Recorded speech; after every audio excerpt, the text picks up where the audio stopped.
Okay, recording the screen, sound is on, everything is on, coffee.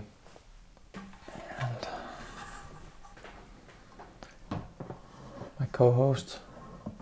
Can you wave?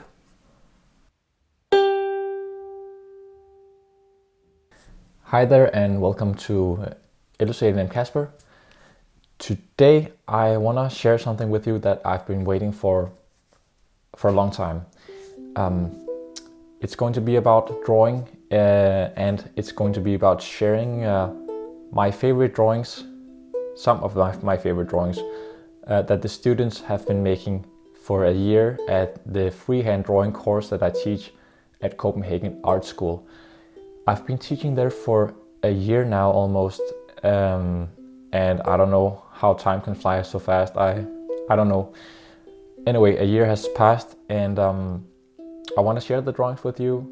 I've been taking pictures of the students' drawings every time I had the opportunity, and I've also chosen drawings that are very different in style, also depending on at what moment in the course we are in. So you will see the drawings in a chronological fashion, so that we are starting with the drawings that I usually start with at the beginning of the course, and then we build up to more long studies, for instance, and where the students really have gained a lot of tools to really see and draw what they see. Let's go straight ahead into the drawings. I actually planned on choosing just 10 drawings in all, just to kind of limit myself, but I couldn't limit myself, so I have chosen all in all 22 drawings. So let's go ahead and see what we have here on the screen. The first drawing here is an example of what we do in the first session of the course. There are a total of 7 sessions in the course I teach, and here I like to start by just not talking too much about theory and value and all that stuff, but focus on giving them some exercises where they have to draw very fast. So in this way I get them not to think too much, because I believe that drawing is more about feeling and how about getting the hand going and getting what goes on between the hand and the brain going.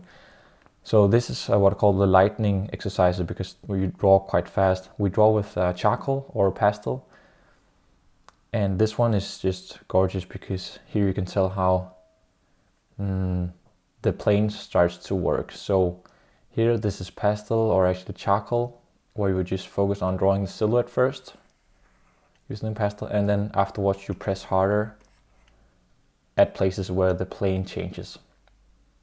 This is a cocktail mixer, just one out of many different objects that I bring to the students. And then we rotate the objects and do different kinds of obstructions I have for the students. Moving on to the next drawing. This one is also to show how I give the students different colors to draw with, different pastels. And this one down below here is one of the exercises where you start with drawing the silhouette with the pastel. Then afterwards you push harder at some of the planes that are on this side. And this way you have the feeling of three-dimensionality already, just by switching between one dark tone and a lighter tone. And then, as you can tell, they also got to draw the contour line of the object. And I think it's really good, this drawing here. Then I usually switch to drawing with pencil. After a while, this was a pumpkin, and the assignment here for the student is to use lines to describe all planes, just going over the plane. And I believe this was the exercise of only using straight lines. And here you can really tell how much you can achieve by just using straight lines. And this was fall. This must have been in fall, because this is a decorative pumpkin, which is really nice to draw from observation, because it has all these quirky shapes that you can go explore. And also this is already the beginning of learning to hatch for the students. So already in the first session here, we start diving into hatching. This is usually what I go into in the second session of the course, where we start to... Oh, there was one I was missing. I was missing one. Where is that drawing? We'll find it. We'll find it.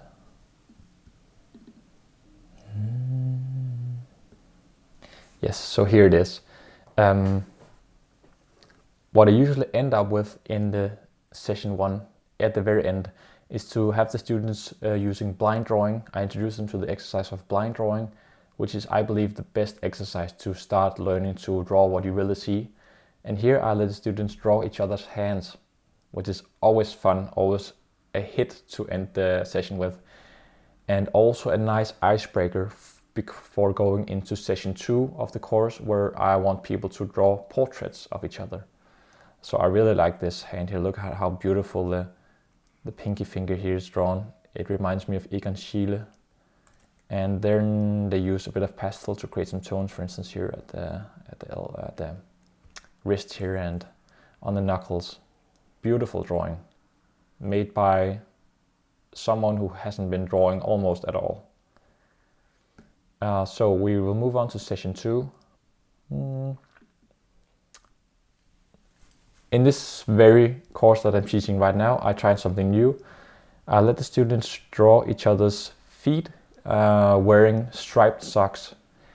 And wearing striped socks reveals how the planes move on the foot. So you can see how it swirls around here, up this way, and here on the ankle and around on the leg. This is really helpful to learn how to hatch, how to render things. And also again, the students get into drawing each other, which can feel a bit overwhelming in the beginning, drawing a stranger, especially a portrait of a stranger. But that is what they are doing usually in session 2, portraits. Now this portrait is excellent. I gave the students the instructions of drawing a profile portrait of each other using only straight lines. So as you can tell, only straight lines all over. This makes it easier for the eye to see where things are round, and also helps really getting the proportions right, because proportions is always difficult. And it helps the students not to focus on drawing details, because details such as eyes and eyebrows and mouth and nose and all that is kind of what people usually want to do, but it's very difficult to get these things if you don't have the overall shape of the person's head, an oval, all that first. The next one, speaking of an oval, I chose this drawing here because I think it beautifully has captured the oval of this particular girl here. And it might be that the student did not get to finish some of the details here, such as the eye, or starting to work on the cheekbone or something like that. This is obvious because there's always a time limit. I believe this was 30 minutes. But look at how beautiful the curve here of the back head has been made. And all these things here relate to what's going on here in the eyes, where the nose is positioned. So it's very important to get the oval first of all, to get the unity first, and then you can go into the details. Let's move on. This will be in the third session of the course, where we start to get more into the nitty-gritty of tone, value, cross-hatching. So this is just a beautiful study of an orange. It looks like a lemon, but it is an orange. Look at that. The way we did this exercise was by taking an old shoebox, make a hole in the side of the shoebox, and put a light source. I used my iPhone, the flashlight of it, and then you have a light source, and then you put an orange or a different kind of fruit inside the shoebox, and then you have this you have this core shadow immediately revealed, so that you can study the core shadow. which is quite good to know. The core shadow, this is the place of the object where there's less light. This is where the least of the light accesses the shape. And this is here, down here, is bounce light because of the surface down here. Light will hit down here and bounce up on the shape. So in the third session, it gets more technical. Let's have a look at the next. I took another one, this one. Try and step back for a while to see this drawing. Just take a step back here. It's amazing how it kind of disappears at the bottom and really stands out. And this is a very different way of cross-hatching from the other one we just saw. Just proves that you can go about it in many ways actually. And yeah, that was the third session. This time around I introduced the students to construction drawing in the third session, which is a very different way of drawing. The tools are always great to draw in construction drawing because they always have these simplified shapes that you can go into. So construction drawing is basically about using perspective and putting things into boxes in order to better understand what an object consists of, and you really get a good sense of volume. You can see how the student here has been very good at writing down notes.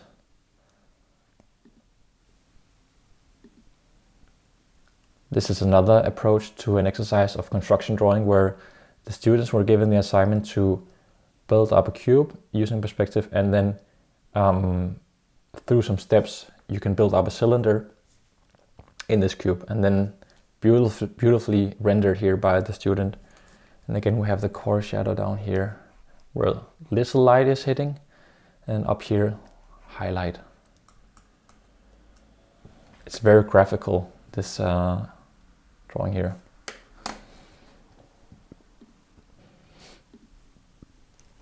In the fourth session of the course, I usually go from all the pencil and all the theory and value, what we just talked about, and try to let loose of control. And here I think that ink is an excellent material.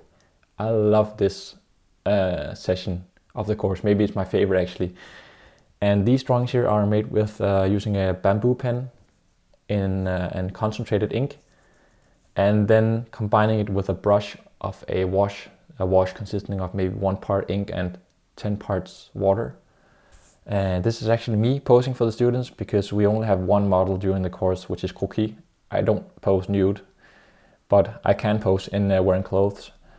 And I think that the student here has caught me, especially the drawing to the left here, how my head is, and look at the feet down here, and the shading here on the drapery, and the shoulder here and the head. Just absolutely stunning work. And using a bamboo pen to draw with, or a nib pen or a ballpoint pen even, is a place where the student actually becomes more decisive and confident in the line work. You can see that totally when they start drawing with ink, which is really interesting because you can't erase it, so you just kind of have to make a decision. So as always, I love these ink drawings. Here's another one, just beautiful. Beautiful, look at the movement here. And because when you dip the pen, it's very solid in the beginning in the color, and then it kind of wears out. And this makes the drawing become full of life because you have this rhythm of dark and then not dark, and then this is a drawing that I would like to hang up at the school if the student would give the drawing to me, but I don't think that's gonna happen. Besides drawing me, when we draw with ink, I also let students draw from watching, for instance, an animal documentary. So here you can see how they've been drawing birds, again using different obstructions, either focusing on drawing the contour line or focusing on making a tone using the wash. This was from a time where I showed them an old black and white session of a boxing competition. And look at this drawing here. This is, when I saw it, I was just like, wow. Look how expressive this drawing is. You see the movement, you see it's a very violent drawing in a way, like boxing. It has such an energy in it. And the shading here of like the elbow here, and then the shading of the wash here on the arm, I think it looks beautiful. There's another one here, which I really liked also. This is the referee in the boxing match, which a student has caught just using the brush. And I think also this has a lot of movement in it. This could also be one to hang up on the wall. After the session of ink, we go again into, wait a second. Yes, after the session of inking, I usually tend to have a session with going back to the more nitty-gritty and start to work on some longer studies. So here we have a really, really strong long study of you. This is you. And I think that the student here caught you excellently here. The cross-hatching and even though there are many sort of details that I let loose here, for instance here on the curls, the important thing was for the students to focus on a few things and then try to make those things protrude. So here I think the student did so well at capturing the arm here. All the line work here. And this is where we are eventually back at session 1 in terms of doing the hatching using straight lines, and all those things are starting to come together as a complete tool set for the student. For the sixth session, it's one of the peaks in the course because then it's croquis. So this is one of them. I don't know if YouTube will censor this. It felt so weird doing this because, I mean, is this just human figure? Why can't we just have a human figure? Anyway, beautiful rendering, absolutely beautiful rendering of the human figure. Again, we have the cross-hatching. Look at how beautiful the curve here of the hip bone here has been made, making things more organic. This again was an assignment of picking a place to choose, because when drawing croquis it can be quite overwhelming with all those details. But if you choose to focus on something and leaving other things unfinished, it's way easier for you to kind of just focus and concentrate on and then you succeed with something and then you leave the rest kind of unfinished, which I think is a really good approach. Another croquis drawing, beautifully made. This is blind drawing, which is also an obstruction when we draw croquis, to draw blind. Again, this one, the movement here from the neck here going down the spine here, and then this tone here that makes the leg kind of go back into space. Beautiful drawing.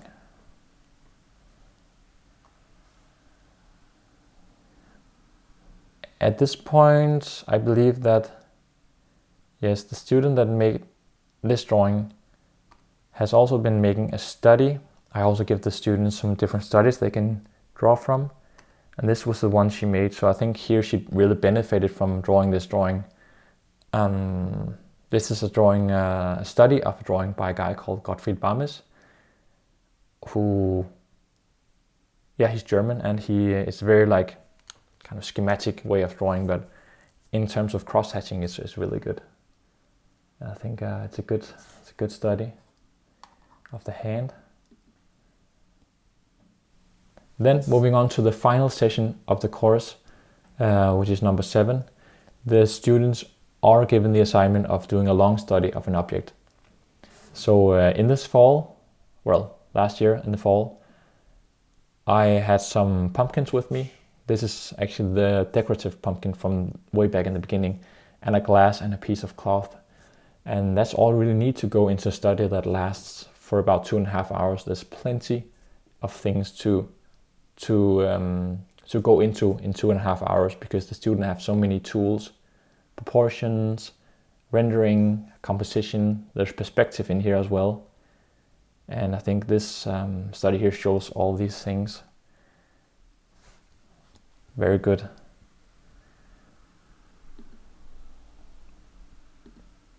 We have a shoe.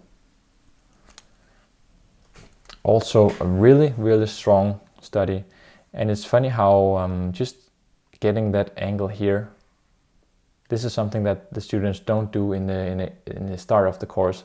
If this was a shoe at the starting of the course, they would draw it like this.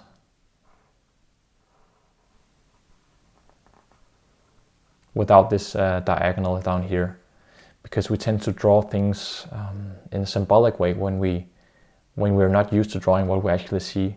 So just seeing that diagonal makes me happy as a drawing teacher. And the rendering, yeah, what can I say? It's just stunning. And down here you can see a breakdown of the shapes of the shoe, so making it more geometrical to understand how it goes.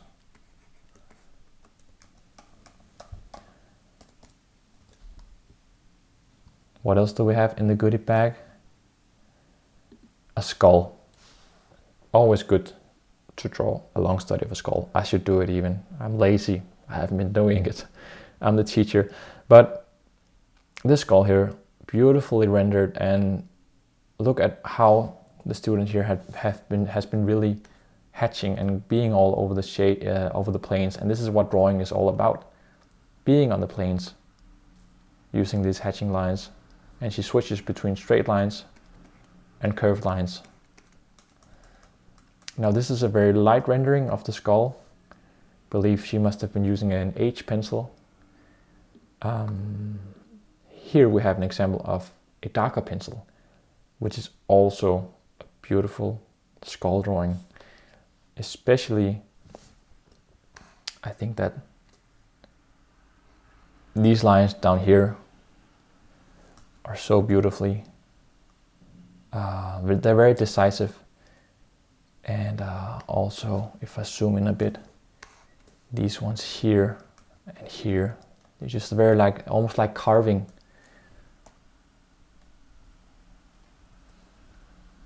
Excellent. There's something with the proportions here. I believe that the back hit here is maybe a bit too long, but yeah, proportions are also what I struggle with. Beautiful skull. Now, even though I have a preference of a way to draw, of a way to hatch as a teacher, I believe I must have inherited it from my drawing teacher once I was in drawing school. But sometimes a student has such a distinctive style or a temper in the person's drawing, which I can notice, and then I kind of ease a bit back in terms of how I approach the students. So here I basically just let the students do her thing, because I believe that this was, it just had something about it, and she knew what she wanted to do. So I didn't interfere so much. I believe this is a very beautiful skull drawing. It could be like on a cover. It reminds me of something that could be on an LP cover, or yeah, I don't know, just an artwork in itself. It has a more smoothened out surface and a more, how do you call it? Like this texture it has. I'm crazy about it. Yeah.